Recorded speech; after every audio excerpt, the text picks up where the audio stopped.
June 7, 1997. New Zealand's rising star David Tua versus undefeated Nigerian challenger Ike Ibeabuchi. Tua is soft-spoken, but at 27-0, the Terminator is making noise in the heavyweight ranks. He's the favorite to contend someday for the heavyweight championship. But the president, Ibeabuchi, will hear none of that. Some say he's taking a gamble stepping up to challenge Tua, but Ibeabuchi has already demanded a bigger challenge to all who will listen. Classics night at the fights. But don't stay in there all day. If you stay in there, let them know you're not scared. Curtis Cokes, the trainer for Ike Ibeabuchi, the great unknown. 16-0 with 12 knockouts, facing the superior, more proven, and much more experienced undefeated heavyweight prospect, David Tua, 27-0 with 23 knockouts. Crowd here in Sacramento getting a chance to see two men who may define the next 5 to 10 years of this heavyweight division. I like Ike's left hand. He's got a good left hand, not just with the jab, but he kind of hooks off the jab. He goes to the body with the jab, with the left hand. Very, very smart fighter. Good skills. I've never seen him, but he definitely has good skills. And if anything, the one mistake I think he's making is he's constantly doing good on the outside, then he initiates apparently to go on the inside, which is definitely favoring Tua. Are you surprised by the work rate? It just seems like Ibeabuchi never stops working here. It's almost like, I mean, if you didn't know better, you'd think you didn't know they were going the distance. They were going in a long fight. And he's busy. He's very busy, which, you know, is a great thing to see from a heavyweight. I'm so used to seeing heavyweights push and maul and jockey for position, but he's got good skills from the outside. And I'm sure his corner wants to see that more, pumping the jab. And as he gets loose, he could start jab and then pump the right hand right behind it. There's a right hand from David Tua. Coming over the top, the short, stocky frame Tua, very, very skilled, and an extremely powerful puncher. Comes with the right hand again. But Ibeabuchi keeps punching. He's got a good work rate. He also doesn't seem to be afraid. You know, a lot of guys with Tua, they're very conscious of that power. And they flinch and they kind of, you know, they take their time to back up and get out of the way. But this guy seems to be initiating a fight, and he's doing very well. I mean, if you didn't know the situation going in, you wouldn't be sure who was favored, I don't think. No doubt. Very strong start from Ike. The chant of Tua, Tua from this crowd in Sacramento. Ibeabuchi goes back to the left hook, three-punch combination. Tua tried to sneak in a left hand of his own in the midst of it.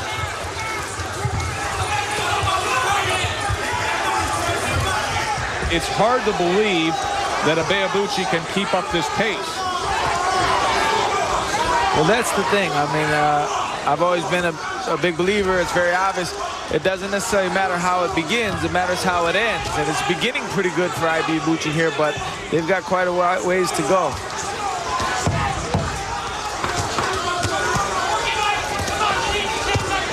Tua trying to rally at the end. Ibeabuchi meets him. What a strong start for the Nigerian native. All right, baby, all right. That's my man. That's my man right there. All right, Tua. Hello. Tua. Look, how you feel, baby? Look, we're looking good, baby. Look, this guy can't keep up this pace like this.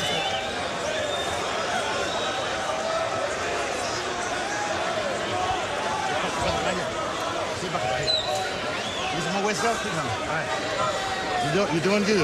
Let's keep on that side, all right? I got this little bitch. It ain't nothing to that. You just keep fighting. I got you. Okay? Stay close to him like that, all right? All right. Pressure's hurting him. All right? No, punch and step around. If you're not going to punch, you got to walk around the guy. Keep turning this guy, okay? Keep Hold the turning body. this guy. Put the short overhand right. Keep turning this guy. Ibeabuchi not even breathing hard after those opening 6 minutes, where he set a very, very early pace. It's funny, Ronnie Shields in the corner of David Tua, almost as if he's listening in on our broadcast. He said the same exact thing. He said, this guy can't keep up this pace. Right. You know, you wouldn't think so. And also, kind of surprised me, but not. in that Shields started out by, you know, hyping up Tua, telling him you're doing real good. That's good, baby. I don't necessarily think that was a great round for him, but, you know, you want to keep motivation up. One thing I didn't like is that he asked him, how do you feel? I don't think you should ever ask a fighter, how do you feel? Because that leaves it open for a yes or no, good or bad answer. You should tell him he feels good. And, you know, because you don't want to give a guy a chance to think to himself, well, man, maybe I don't feel good, you know? And, but Ibeabuchi's got to stay with that jab on the outside. It's not rocket science how you need to beat Tua. I don't think knocking Tua out is a very realistic thing. Looking at Tua's previous fights, anything can happen, but you want to go with the best possible chance. Early on here in this third round, that best possible chance for Ike Ibeabuchi comes in the form of that jab. He is committed to it early on. Left hook from David Tua, glancing blow. Tua now, double jab of his own, trying to get to the inside. Such a damaging puncher. Let's talk about what was also said by Ronnie Shields and Lou Duva to David Tua, and that was keep turning Ibeabuchi. Right, because Tua, Ibeabuchi sets up very nice. He lets his hands go when he's set. Tua's right in front of him, and he's right in the line of fire. So you want to turn. Tua needs to move a little bit. Not box, but move. Just step. Force Ibeabuchi to lift his feet up and turn on his back foot. That way he can't be set as he's moving. And if he does punch while he's moving, it won't have the same effect. So you've got to negate some of that, because right now, right in front of him, I don't think Tua's used to this, but he's got a guy that can roll off shots on him and isn't afraid. Right hand over the top from Ibeabuchi against that jab of Tua. Ibeabuchi really hasn't slowed at all. And I also like the fact that he seems to have a good selection of punches. He uppercuts, he hooks to the body, he's got the right hand. He throws more uppercuts than the average guy. And, you know, he does a lot of different things in there. Two-punch combination. Went to the body with the right hand. Now on the inside, a spot where David Tua should be able to get off. Instead, Ibeabuchi with two left hooks. Now Tua sends a left hook to the body, and Ike right back at him with a left-right of his own. There's a short uppercut on the inside before Tua comes back with a left hook. But Ike, punch for punch, a step ahead of David Tua. Coming to the end of three, Tua and Ibeabuchi. Go right around him. You're not going to the right. You're standing in front of him, right? Go around him and get your hands off. Break a rib, baby. You got this here. Hit him on the shoulder. But punch hard. Overhand right is there. The overhand right is there. Let me see you punch with authority in there, right? Get close and turn him around. Turn him around on there. Come on. His way, the favored undefeated prospect, meeting the upstart, Ike Ibeabuchi. You're doing good.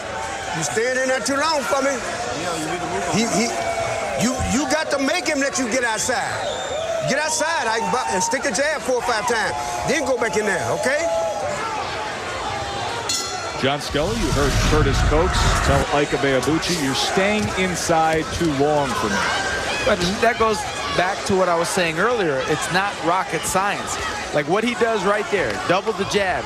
Tua doesn't really seem to have an answer for it. And all you would have to watch out for is Tua every 15 or 20 seconds would get up the nerve to try and blast away with 2 or 3 good shots. But you could pile up points like that. There's no reason for Ike to fall in, which I think he wants to do. He wants to initiate kind of a pushing, mauling type of fight. And Curtis is right. If he stays outside, I mean, he's winning. He could win these rounds easily.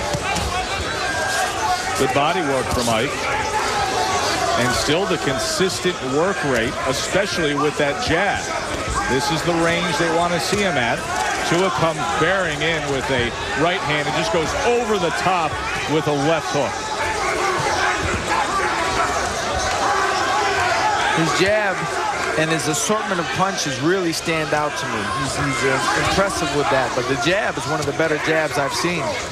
I think that's really one of the things that's so impressive about a guy that we haven't seen a lot of, is his assortment of punches. Right, I mean, he's fighting like a well-rounded professional. And just go show you also, I mean, there's guys out there you've never heard of before.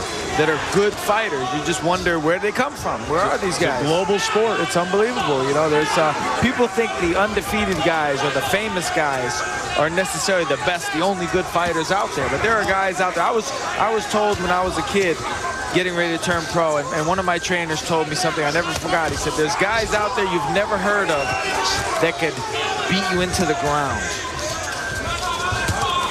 One of the beauties of the game, you can uncover a gem like we're seeing tonight in Ike Ibeabuchi. Of course, David Tua, an Olympic medalist, a well-heralded, undefeated prospect. And many feel the sky is the limit.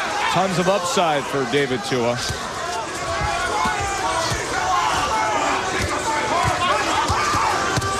There's that left hook from Tua, his signature punch, and he catches him again. But Ike stays right there with him. He's not afraid. Left hook of his own. Tua now opens up with a left hook, and Ibeabuchi returns fire. Good stuff between two undefeated heavyweight prospects. Double left hook from Tua. Receives one in exchange. Ike Ibeabuchi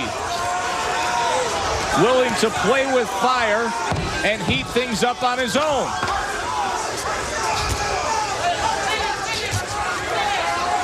And I love the way he's giving Tua things to think about.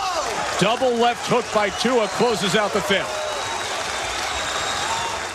We're making a duel. The unbeaten Ike Ibeabuchi has impressed us so much with his work rate and volume punching that we haven't seen the David Tua that we have come to know until that fifth round, John Scully, when Tua went to the left hook and Ibeabuchi found out all about it. And you know, Tua lands a good left hook here, and he got some leverage into it, and Ike swallowed it and came right back. A lot of guys haven't been able to do that with Tua, so that's got to have Tua thinking. The stunning development has been that Ike Ibeabuchi has been able to keep up the pace that he set early on.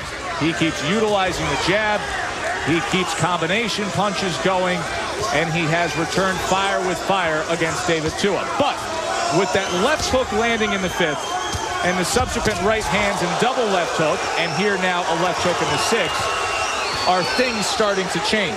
It looks like Tua's opening up a little bit more with big shots. It looks like Tua's starting to feel a little bit more comfortable. There's a good right hand, but Ike takes him. And but how long a guy can take bombs from a guy like Tua is not something you want to prove that you can do. I think there's smarter ways for Ibeabuchi to fight. You don't want to give Tua any type of incentive to keep loading up on that hook, because sooner or later he's going to catch you with his home run punch. And as we've discussed, as this fight goes on longer, will the experience of David Tua take over along with the power punching? He has gone into the championship rounds. This is scheduled for 12 rounds. Ibeabuchi has only had one 10-round fight in his career. Left hook, and then goes downstairs to the body with it.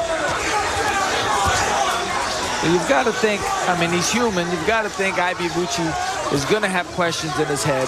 He's going 12, he hopes, not just with a professional fighter, but with a guy that's feared, that's proven that he has late-round knockout power. So Ibeabuchi's going to have to stay sharp the whole 12 rounds. That's a lot to ask of a guy that's never been in there, not just the distance like that, but with any really top-tier guys.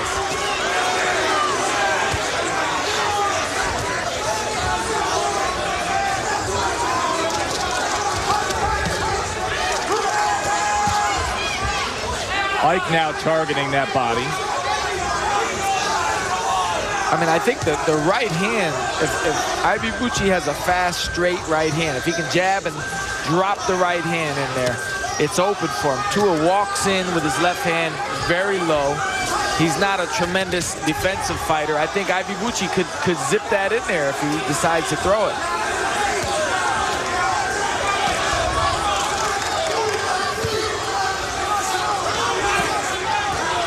Tua seems to be just in a little more control here in this sixth round than he had in the preceding five. But he seems like he's getting into a little bit of a groove.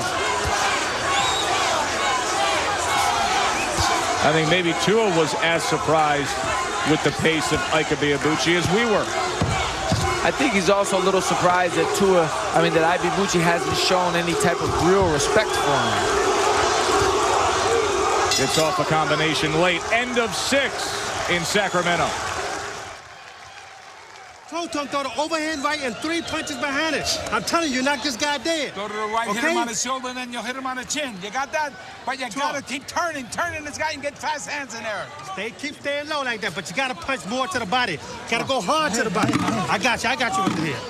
Look, Tua, stay close to him, all right? But look, Tua. Don't quit. You know you can go 12. Suck it up. Get deep breath. You're doing great, Sean. Keep your hands up. Come on, no pity. Hurt this guy.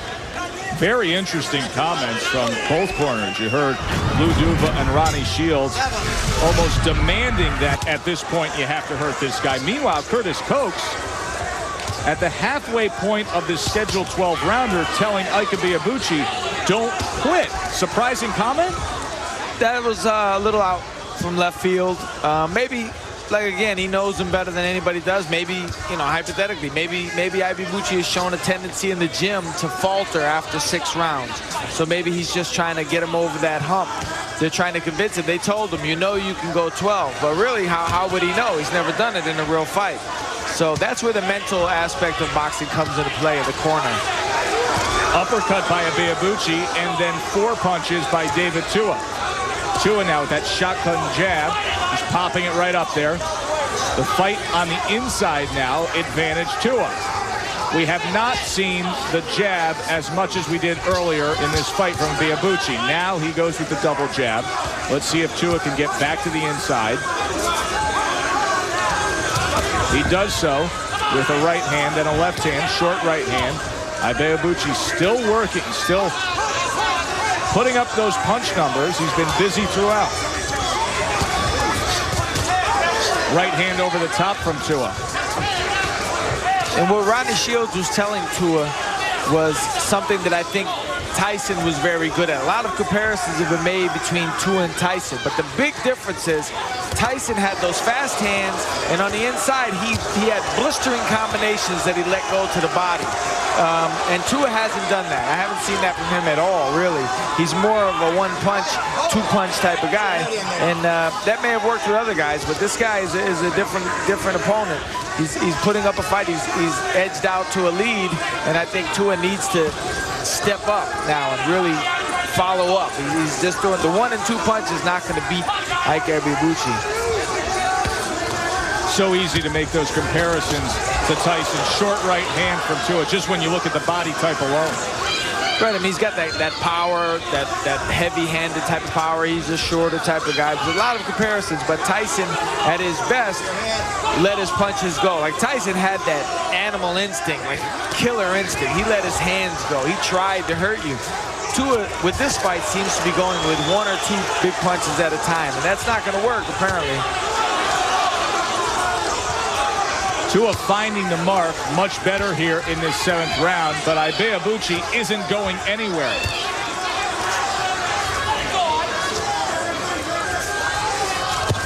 There's that right hand from David Tua. Lunges in with the left hook, back to the right hand. But still 1 punch at a time compared to the steady work rate of Ike Ibeabuchi. End of 7. Strong. Hit him as hard as you can. Come on, let's go. All right, we're looking good, David. Now, look, David, look. Baby, look. You got the punch, Tua. Look, you waiting too long with this guy. This guy trying to steal him. He's trying to steal the round from you at the last 30 seconds. Now, that's what we're working on, right? Okay? All right, second down. Let's go. Let's go. Second down. Ike Ibeabuchi still looking good. That big, physically imposing frame. 16-0. Taking on the power-punching David Tua. Here we are in round number 9. 2-punch combination to open up the 9th round. Ibeabuchi 1-2 and now committed to that jab once again. I would have never thought that Ibeabuchi would have been able to stay with this pace for this long, John Scully. No, he's a big man, and he's fighting the best opponent of his career, the toughest opponent of his career, and he's quick. He's picked quite a fight to really step up his game and to show the world what he's all about. Now, I don't know if he has the experience or the confidence to do it, but now is the time when a guy with a jab like him is supposed to really start pumping that jab harder than he ever has in this fight or even in his career. He needs to establish a jab now harder and show Tua that, you know, I'm gonna finish strong. I'm gonna raise my game. Because Tua certainly is expecting to finish strong. I would think, you know, the common thought would be that Tua will finish stronger.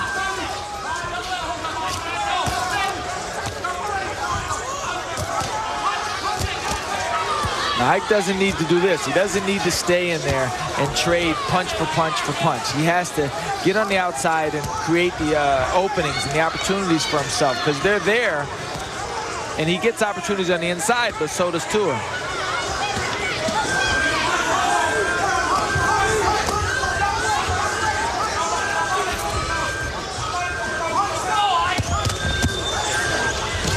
Oh, good uppercut from Tua. And that's what Tua can do. He can land that one shot that can turn a fight. Ibeabuchi right back on top of him. And he hasn't thrown a punch since. That was probably his best punch of the fight, and he hasn't punched since. Why not follow it up? He's got to blow it out. He's got to let his hands go here.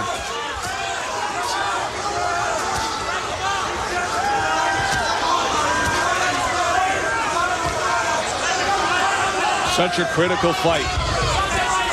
A fight that can propel one of these prospects right to the contender level. Tua 27-0, Ibeabuchi 16-0. Goes to the uppercut one more time, does Tua. And they're both in that groove now of 1 and 2, 1 and 2. One of them needs to start throwing 3 and 4. Force the other guy to either deal with that and open himself up, or the guy's just going to stay there continuing throwing the 1 and 2. But they can't just throw 1 and 2 at each other for the rest of the fight. Somebody's got to separate themselves. Tua goes to the body there. Left hand thudding right on the belt line. The left uppercut, the highlight of round number 9. And now Tua. Combination at the end at the bell. It seemed like a Tua round. Hit me out here. Hit me out here. Come on, make a serious run at this man. It was Tua who made a run at Ibeabuchi in the 9th, John. Nice triple hook, and this is the most telling punch of the fight, I think. That was the first and only time I think Tua landed a good shot on Ibeabuchi that Ibeabuchi looked affected from it. But then he did nothing for the next 15 seconds. Alongside the Iceman, John Scully, I'm Joe Tessitore. Round 10. 2 undefeated heavyweight prospects meeting up. Ike Ibeabuchi, regardless of how these last 9 minutes go, he has proven himself. 16-0 with 12 knockouts. Couldn't be more impressed with him if we tried.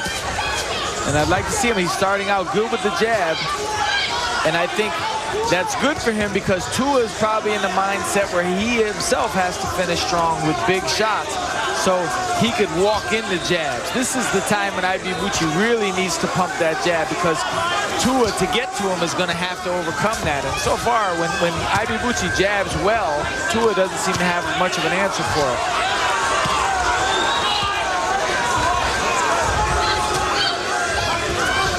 Now he should get back out. Ibeabuchi should step back out and start again. Just like that. There it is. 4 jabs in a row, 5 from Ibeabuchi. Back to it. Tua comes in with the left hooks and tries to do damage with the right hand. Boy, it's refreshing to see heavyweights just letting their hands go, isn't it? Willing to work. Right, you know, you're used to seeing guys lay in there and push and maul, and then when they do land 3 or 4 punches, it's like it's a big deal. But these guys are definitely putting up an output that's unusual for heavyweights, especially Ibeabuchi. Good snapping jab. Tua backed off to reset himself. Wow. And look at that. That's snapping back the head of David Tua, which is no easy task. That's how Larry Holmes used to hit guys with the jab. It was noticeable. A lot of guys have good jabs, but they're not noticeable. This is the type of jab everybody in the audience must see it.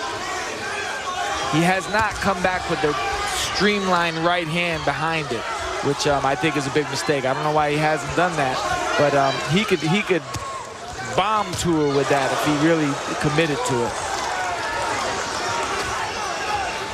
We've seen short right hands on the inside, but nothing from distance set up behind that well-utilized jab by Ibeabuchi. It would serve him well. You're absolutely right.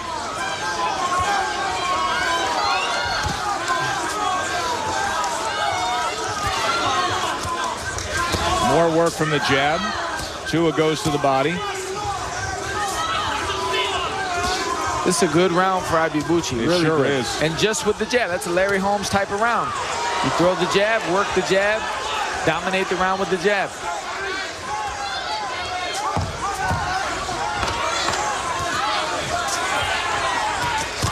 Oh, here comes Tua. 4 or 5 punches. Ibeabuchi right back at him. And he gives it back to him. That's what he needs to do. Right back at him. Heck of a round for Ibeabuchi. After the 9th round, when Tua landed that big uppercut, Ike comes back. Right uppercut away from me. Got to use your left one, all right? Okay.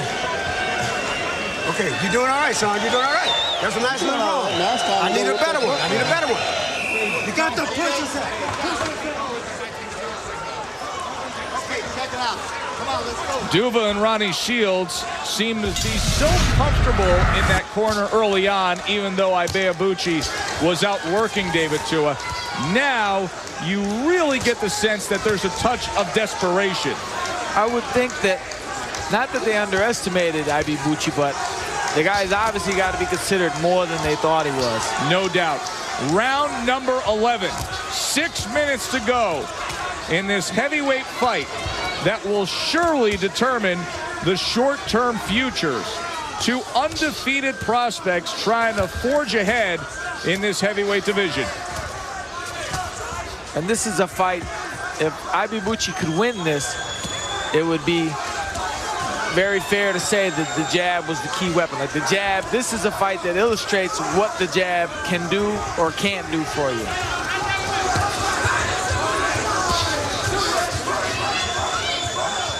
And at this point, Tua seems resigned to just looking for that 1 or 2 big combination, the 1 or 2 big punches. So Ibeabuchi should stay with the jab. He doesn't have to be a hero and finish, you know, guns blazing. He should pump the jab, and then if he does get hit with a good shot, come back 3 or 4 quick shots like he did last round and go back to the jab. That's what they say, go back to the jab, and that's the most basic boxing. Like right there, pump the jab. Let Tua keep walking into it. 1-2 off the mark. Okay, stop. Hold it. Hold it. 11th round here in Sacramento.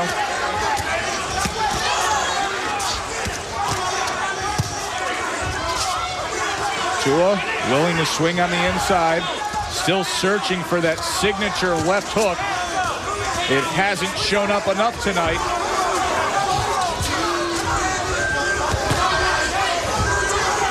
Good block. Ibeabuchi keeps his right hand up. He nullified the left hook. That's critical against Tua. Tries an uppercut of his own. Tua comes back with a right hand. He's definitely prepared for Tua. He's obviously watched tapes and done all the right things so far. Well, you know what you're getting in David Tua. Yep.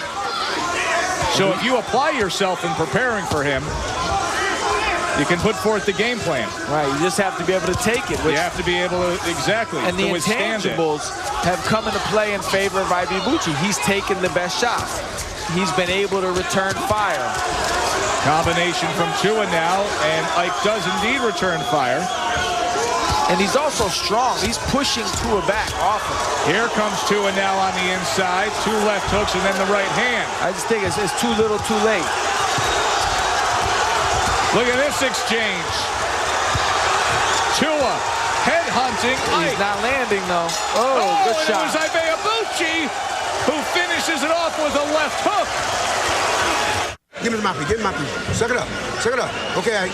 Fire hard. You're not hitting hard with your hook in your right hand.